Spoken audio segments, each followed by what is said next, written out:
What is up, everybody, and welcome to a brand new video. And I've been doing a live stream yesterday, and a lot of people were asking me, what do you feel about the situation in Kursk?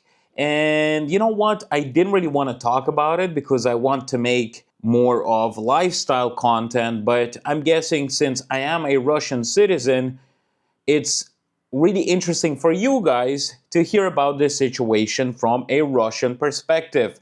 So don't forget to like, subscribe, and comment in the comment section below, because by subscribing and liking, you are moving my channel up with the video, which gives me a bigger chance of getting myself a US visa. Was the Kursk attack a big surprise for me? Well, to be honest with you, I was not surprised whatsoever. If you go and invade another country, obviously one of the days that country is going to be retaliating back, and this is what Ukraine did. Obviously, I am not a big fan of war like a lot of YouTubers who make content about what is going on and the situations between Russia and Ukraine. I'm 100% for peace. I do not like people losing their lives, and I think the best way to solve problems is to do it a diplomatic way where you can actually talk out of conflicts. This could be the biggest thing I've been talking about for a very long time, even when I was in Russia. And I was talking about mobilization. You might be wondering, Ivan, how could this invasion into Kursk has to do anything with mobilization?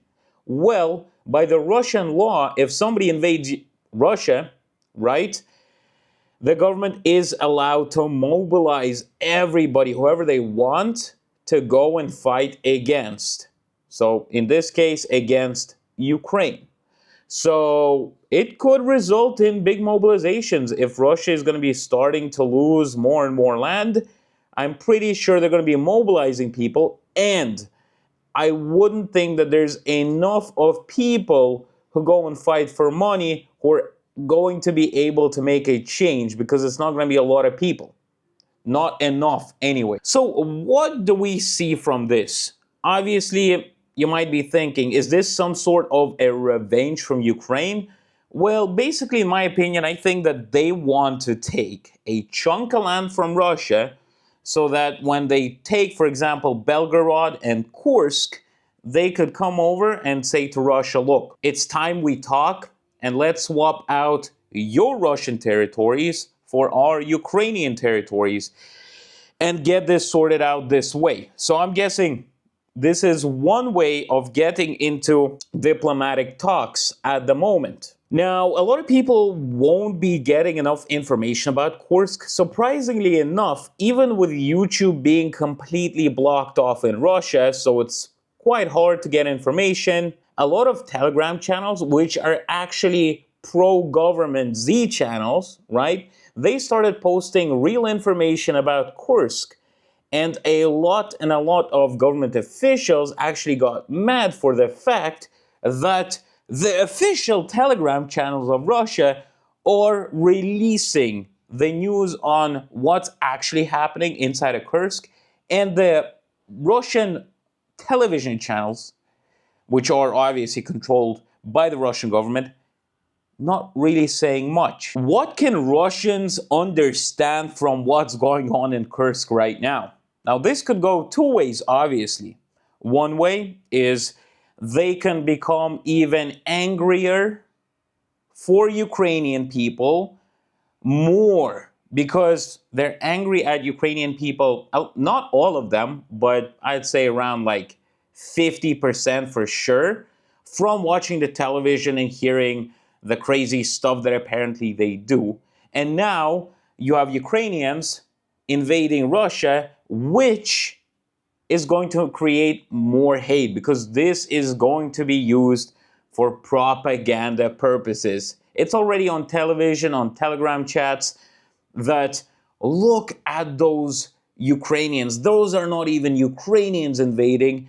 It is the militias from England, France. Macron sent them over. It's NATO troops and blah, blah, blah. So all of this is being said that it's not even Ukrainians doing it, but it's America controlling the Ukrainians to invade Russia. How crazy is that? And this is, I'm stating what I have read on various Telegram channels. A second way that people can understand this is actually, I'm guessing this would probably start with people who actually live in Kursk and Belgorod, because a lot of people in Kursk have been posting out videos. Oh, Vladimir Putin, please help us. Nobody cares about us. We're just being thrown out here and no help whatsoever.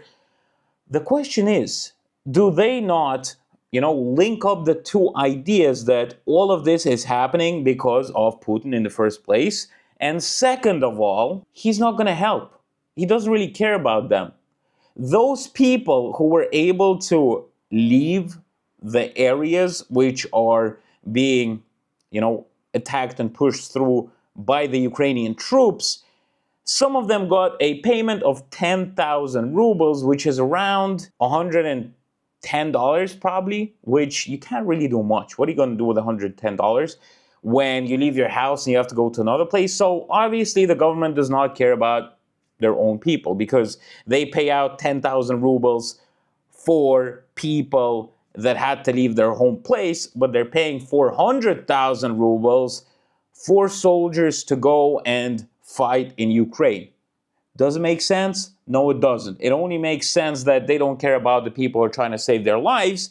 They care about the people who are going to go to a neighboring country and fight for the current Russian regime. Are people going to be asking themselves questions? Somebody has to have a sparkle inside of their brain thinking, wait a minute, we don't want any of this. Why are we even involved in this? This has come over to our houses. This is the reality of our life now. And who is it to blame? Obviously, whoever controls the country. And I'm pretty sure that there's going to be people who are going to start realizing what sort of a regime they have been living in, and something will change inside of their heads, and they will actually start realizing the truth about their own country. And I hope that more and more people in Russia actually start understanding this, because without the understanding, nothing is going to be changing for the good. Another question that I'm having myself is, how in the world could you just go through a border like that? It's the second time, isn't it? First it was the Russian Legion, now it's the Ukrainians. How could you just run across the border with like tanks and troops? And I'm pretty sure, you should be controlling your borders, even if you're not having a fight, a war with another country. It should be cameras all over the border where you could see stuff, and it doesn't make any sense. How could you just have this like this? It's really crazy. Now, a lot of people from the government were saying that, oh, this is not a problem. We're gonna get rid of those guys in a minute. By tomorrow, by 2 days, you're not gonna see anybody there. And now people are saying that it will take months or years to take back the Russian territory. So I don't know, guys. I am not a professional. I'm not a professional in battlefields or anything like that. I've never been in the army. The closest I've been to a battlefield was playing Call of Duty or whatever. But I know for a fact that since the Ukrainians went into Kursk, Russian soldiers will have to kind of like move to, go over there to try to fight them off, which means that the other territories are going to be easy to pass through. So are we close to the end, guys? Are we close to something good happening?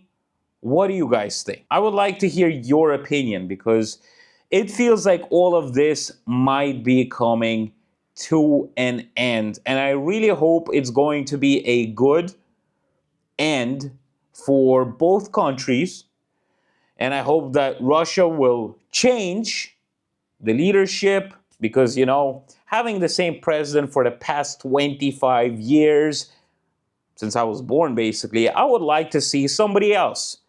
Somebody younger, somebody a bit more democratic, somebody who could really make Russia into a really good country, because it has everything for that. It's got natural resources, it's got really nice places for holidays, beautiful nature, beautiful people. We need to get a change. We just have to have a change inside of the government. And trust me, guys, if that change one day happens, it's going to be one heck of a place to visit. Thank you very much for watching this video, guys. I really appreciate it.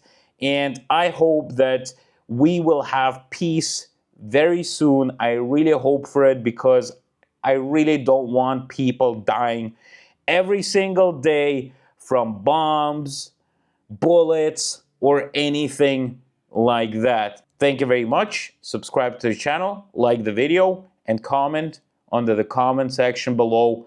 What do you think about this situation? I would really enjoy reading it. Thank you very much.